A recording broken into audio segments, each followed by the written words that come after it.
RT guns are also one of those. Because this volume, which is phenomenal, some say it is about 30 to 50 kilometer on side and approximately 200 to 400 kilometers on the other side, depending on what is the size we are looking at, CT, CG, or whatever size we are looking at. So that is something we need to look at. So there is a chair here.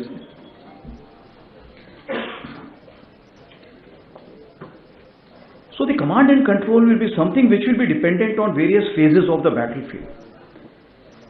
So you have to have a combination of the centralized command control and decentralized. At what level? It's a sweet spot which will keep changing.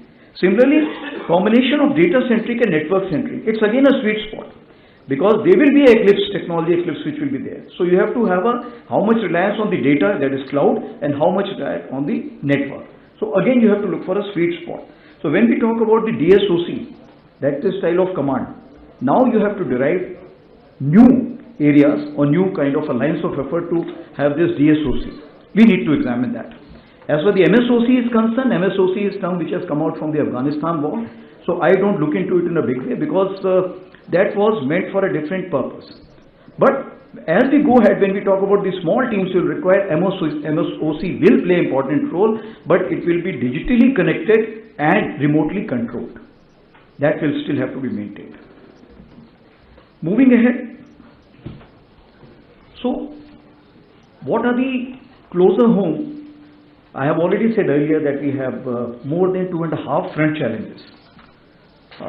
We understand what we are talking about, but what is important on the Western Front, the new areas which are coming up, is the relevance of creek area which is coming up in a big way, and we need to kind of create platforms for that.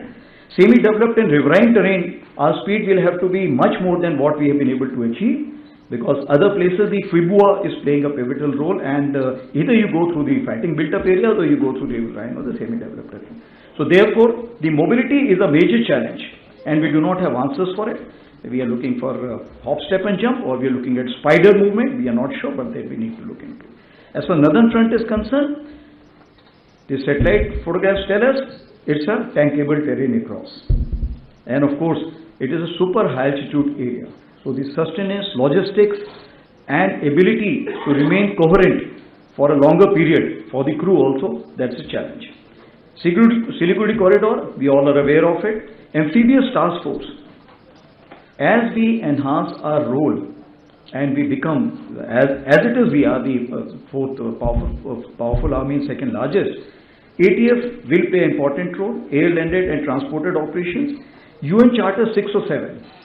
I was in Somalia with some of you sitting here, and of course the tanks were playing a pivotal role there also, and also play a relevant role in grey zone. Kinetic contact we are playing in any case, but the other three quadrants you have to still remain relevant even if not pivotal. So what does it involve? We need to discuss on those issues also. So if I have to look at few points to ponder, I'll begin with integration with new technology. So drone is a battle enhancer. It's not a decider, if I can say that, but it will be kind of providing you reach in the volume in terms of domination and sustenance. As far as AI is concerned, it is never human versus AI. It is again humans amplified by AI. What does it mean? That the creativity of a commander on ground, empathy factor, when to do what, and thereafter take the brownie points, problem solving, turn data into decisions. That is something which will still remain the kind of a forte of the human being. As far as 2026-27 is concerned, you are aware that 24-25 we declared a year of technology absorption. So moving ahead, we created now 26-27, of course, yet to announce this formally, but that is what we are working out, year of networking and data centricity. This is one field which we are not prepared. We are aware, we discuss, but we are not prepared. Therefore, we need to act faster on this issue. We have, of course, battlefield surveillance systems, CIDSs, Infusion, then of course predictive analysis, then the open source analytics, NGF, lot many things have come into play. But how are they being controlled? How are they being kind of harmonized? That is something which we are still working on. Ops Sindoor 1.0 has given us some lessons, and we came out as a winner. But always we must look at what are the lessons we have drawn, and for Ops Sindhu 2.0 or any war for that matter, we should be able to kind of harmonize these issues before we move ahead. As far as electronic warfare concerned, it is a protection layer. It is an armored protection layer, if I can say that. So the way you have a reactive armor and other things, as far as EW is concerned, this is also a protection layer, and this will have to be inherent in the platform which is being produced hereafter. As far as the evolving tactics or so-called GTPs and doctrines are concerned, there are two parallel ways of waging war, which is in the three quadrants which I have discussed earlier, other than the contact and kinetic. Non-contact is the LRV, electromagnetic, that is OSIMA, you can say that, US, counter-US, and in non-kinetic it will be IW, that is the cognitive domain. Who is going to control that? Now that additional responsibility will be coming on those leaders who are controlling the CC and above. They will have to look into it. So main lessons drawn from the Ukraine war, if we look into, I am just looking at three lessons as of now. Combined arms operations at every level, whether it is a company squadron level, or it's a, let's say, a regiment or a battalion level, or even at the higher level. So the synergy which is required, or if I can say the combination which is required at the lowest level, and then it has to move up. Presently we are trying to do it at the highest level. And what I have said earlier, that earlier we used to have 10 to 12 days to find out and familiarize with each other. Now those days are not available. That's why we have gone in for Rudra, so that within 6 to 12 hours we should be able to take on the task which we are earmarked for. The second is asymmetric tactics and employment of battlefield equivalent. And even Prime Minister during the CCC has raised this issue. Do we require platform versus platform, or that is platform to counter a platform, or you require a kind of some equipment to counter a platform? That is something, a question which we always need to keep discussing. And I'll tell you the reason, because the battlefield equalizer means use cheaper domain effects, cyber, EW, drones and fires to shape battlefield and conserve mechanized forces for decisive action. The decisive action still remains with the mechanized forces, but what you require is the depth to it so that it is conserved for the particular task which is meant for. And you have cheaper options to make kind of orchestrate offensive action which you are required to carry out. And of course the third is civil military integration, because the wars are going to be costly affair, and therefore we need the help of the military civil fusion, of course, required in terms of whether it's a digital or a physical infrastructure, technology, logistics and citizen warriors also. So everybody has to play a role. I will not cover much on this. Now Jim Mattis, paraphrasing Oscar Wilde, said, "Doctrine is the last refuge of unimaginative." What it means, what I'm looking at, that black and white is not the answer. If you're looking at the answer that one will be able to give you this solution, it's not possible. Because the warfare is changing so fast. So every terrain, every timing, and what capability of enemy is there, actually you have to decide your own course of action. So it's only a guideline. So it is fixed but flexible. Adaptable to long-term war while ensuring flexibility to win short-term battles for cumulative impact. I'll say again, adaptable to long-term war while ensuring flexibility to win short-term battles for cumulative impact. So it's already been discussed. I'm sure that the kind of concentrated application will not be feasible nowadays, and dispersion will be order of the day. So I'm just trying to explain the same thing. So it is simultaneously promote unity of effort in individual judgment, that's what I've just said. So smaller size, urban and hybrid will have to be phased through. Integration at the CT and CG level on the line of Rudra. And of course, if I can question or if I can suggest, 45 tanks since World War II, I think a time has come to trade few tons of steel for loiter munitions, drones and unmanned ground vehicles. The time has come, we need to look into inwards. Of course, I have been trying to kind of cajole PP, and every time he comes, he is the only one whom I offer a cup of tea. I am sure he will consider some changes into it. Because protection is protection, it may not be steel every point of time. Artillery, as you are aware, has already changed, where we have Shaktiman and Divyastra. Infantry has already changed, where we have peeled off certain so-called considered options which were there and given Bhairav and Ashni. Mechanized recce and support have now planning to convert to Shaktiman. Air defense, AD is going to be not available in the future. AD is not available. Why? Because the kind of air littoral concentration which is there, we are looking at, let's say a 500 kilometer frontage, if you are talking about 5 to 10,000 of flying elements which are there, then the AD is not going to be available. If that be the case, then how do we look into it? As far as infantry is concerned, I've already said, it's not going to be available. If it's not available, what are the alternate means to look into? Because every time we say that, okay, if it is there, we can do this. But keeping in view the limitations which are there, whatever is fixed, it is fixed. It's not going to increase hereafter. So we need new ideas. Moving ahead, upgrade survivability. So upgrade survivability, when we talk about, of course, in the maneuver warfare, Gen 3 is visible, vulnerable, but most valuable. Visible, vulnerable, but most valuable. If that be the case, so of course we have active and passive protection system like Israel Trophy and Russia Arena. Signature management of thermal, acoustics and radar.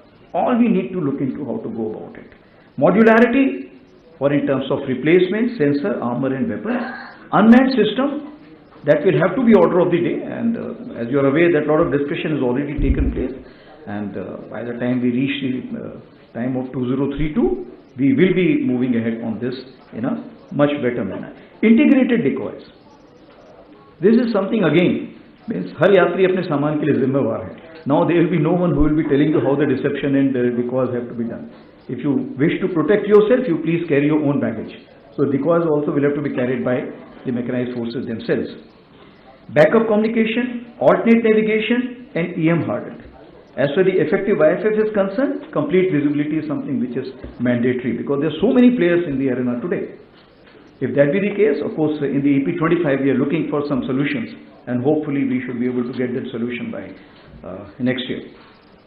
The fourth issue is the future of the hybrid mechanized warfare. It's lighter, faster and networked, unmanned.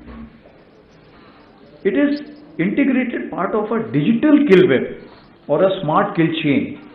This is shortened and authentic. Means the kind of information which you will be getting will be multiple, some semi-authentic, some authentic. The orders which you will be giving will be not only 4 kilometers, it will be 400 kilometers. If that be the range you have to cover, then the credibility, the ethical issues and all these issues fall on the, if I can say that, the shoulder of that same mechanized force commander who is going to lead that particular aspect. Self-contained to cover void of AD and infantry. Logistics. This is again because the mechanized warfare depends heavily on the logistic support. So pre-stocking, pre-location, drone supply, QRF supply, all this something will have to, when I am saying QRVs, that is quick reaction force vehicles which we are talking about. These something will have to be looked into. As so coming on the fifth issue is the human resource, adaptive leadership to be able to lead each element of the so-called CBG. Creative and imaginative to lead the complete CBG in an imaginative manner. I'll just say as far as the officers and the JCOs are concerned, that officers in any unit are able to take a particular outfit from good to great or mediocrity to greatness. But to sustain their greatness, the second layer is something which is important, and Indian Army today is focusing on the second layer, the junior commissioned officers. Because they are able to provide you what Jim Collins says, build to last. A unit will last in case it has good JSUs. A flip from good to great is possible by the officers. But if it has to sustain itself, then the JSUs have to play an important role. Because the four pillars of greatness are vision, passion, actions and principles. Interpretation has to be done by officers, but implementation has to be done by the junior leaders. And of course, like I've said, be able to operate in technology eclipse. So what Indian Army is doing as of today, you are aware that we have already declared decade of transformation. What is it's all over the media, I have already explained that in a big way, not over that. But it is also age of acceleration. This transformation is also age of acceleration. Thereafter, from 32 onwards, it's a era of consolidation. So what it means that we are looking at accelerate as much as possible, have flexibility or think imaginative as much as possible, and remain in the race in comparison to the other two adversaries who are there. if I can put it in a short form, change must come with the velocity of relevance. I am not using the word speed, I am using the velocity of relevance. What it means that we are very clear that which direction do we have to go. But is the speed enough? And major challenge for any platform-centric force, that's a major challenge. Whether it's a ship, aircraft or tank or any mechanized platform. For it's a major challenge. So are we doing enough or we need to work faster? If that be the case, have we been able to empower the industry for that? Is the academia looking at those kind of a design management which is being looked at by the, let's say the Navy, they have a design section. Are we having that kind of a thing? Those things we need to look into. So if I look into 2028, 2030, 2032, in 2028 I look at kits modification and somehow if I can say that the makeup or kind of empowering a platform.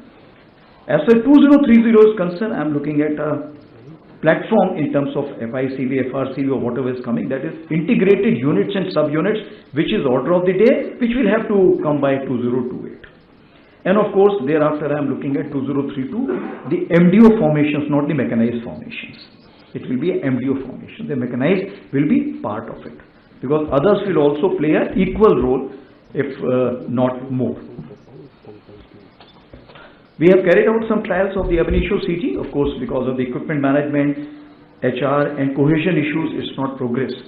But after 3 to 4 years, I am sure that will have to be done, even if we may not be able to, may not be finding it pragmatic today. As far as surveillance and targeting is concerned, I can only say that 50 kilometers is only the start point. In my wisdom, 200 to 400 to 800 kilometers I am looking at, and we will be empowering the mechanized forces accordingly. When I say mechanized forces, the mechanized formations. As far as the strike troop, FM troop and LM platform, it's already been worked out by the DG Armored Corps, but we need to work more on this. Like I said, we need to trade some kind of a protection in terms of steel to other kinds of protection. I would like to just say that here, when Prime Minister briefed us on addressed us on 15th September 25 in Combined Commanders Conference, he talked about the internal culture, that we need to break the silos. He talked about the tri-service, but I must take this opportunity by virtue of being the BM of the Armored Brigade by the Colonel Stocks of 21 Corps and so on and so forth, and commanded 9 Corps, where when I used to say happy Armored Day, so the Armored Corps Day, so the prompt reply used to come, you are commanding more than a division of Armored there. So it goes to for you also. So what I am saying, I have that right to say so, that we need to break the silos. And the silos have to break from the schools, from the doctrines, and from the practices. How? We need to sit together and work out on that. High synergy has to be order of the day. And the traditions which are there, which may have been for a particular service, need to kind of converge for a common tradition in future. Call for JAI, jointness and integration, Atmanirbharta and innovation are non-negotiable. So whatever solutions we are looking at, we need to work in this framework of JAI. And that is what we need to look into from today up to 2032. So what I am looking in future is cavalry and quoting Unit X was finding it very difficult for the tanks to come in. It is Unit X, I am not saying, and it is published in 2024. But today, like Sir said that he openly welcomed the tank, that's a good thing. So moving ahead, cavalry welcomes the tanks or the armored welcomes the mechanized forces, mechanized welcomes the armada, and armada will welcome the MDO formations. This is how I am looking in the future. So, to conclude, I would just say that there's a lot of things to be done. We do not have answers immediately, but we need to move ahead, and this is the time that the army has decided to change and agreed to change, and this change has not come from top. It has come from the middle level. If the middle level is ready to change, then we must all celebrate, because it rarely happens, otherwise it's always top down. So this is a big pleasant surprise, and we must cash on it and cash on it. So I must thank Lieutenant Ashok Mehta, Chairman, Cavalry Officers Association and the Armored and Mech Fraternity for inviting me to the seminar. I wish the multi-domain leaders and orchestrators great success in the endeavor. Thank you very much.